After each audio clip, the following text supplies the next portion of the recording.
Rymes Dduw, cofiwn heddiw, gydag arswyd a rhyfeddod, ddigwyddiadau dydd y Pentecost cyntaf, a draws newidiodd fywydau'r apostolion. Boed i ninnau hefyd, brofi cyffro tebyg. Cofiwn sut y bu o fewn eiliadau yw profiadau gael ei chwildroi, a'i disgwyliadau ei troi wyneb i weired, a'i hagweddau ei newid am byth. Un eiliad yn llawn ofn, a'r eiliad nesaf yn llawn o hyder, ac yn sicr o'i galwad. Un eiliad yn ymgyprus gydag amheuaeth, a'r nesaf yn llawn ffydd.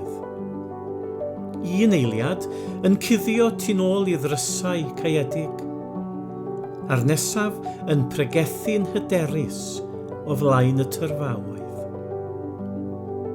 Boed i ninnau hefyd brofi cyffro tebyg.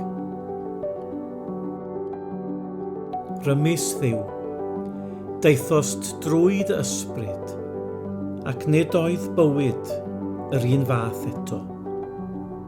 Tir datom nawr, ac anadlad dan newydd i'n calonnau, ynni newydd i'n bywydau, bywyd newydd i'n heneidiau.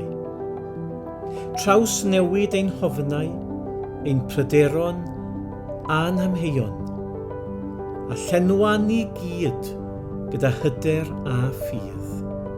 Boed i ninnau hefyd brofi cyffro tebyg.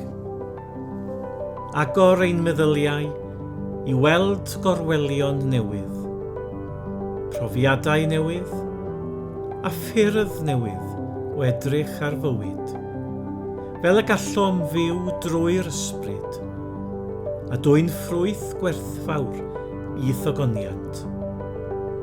Boed i ni brofi cyffro tebyg, drwy Iesu Grist ein harglwyr,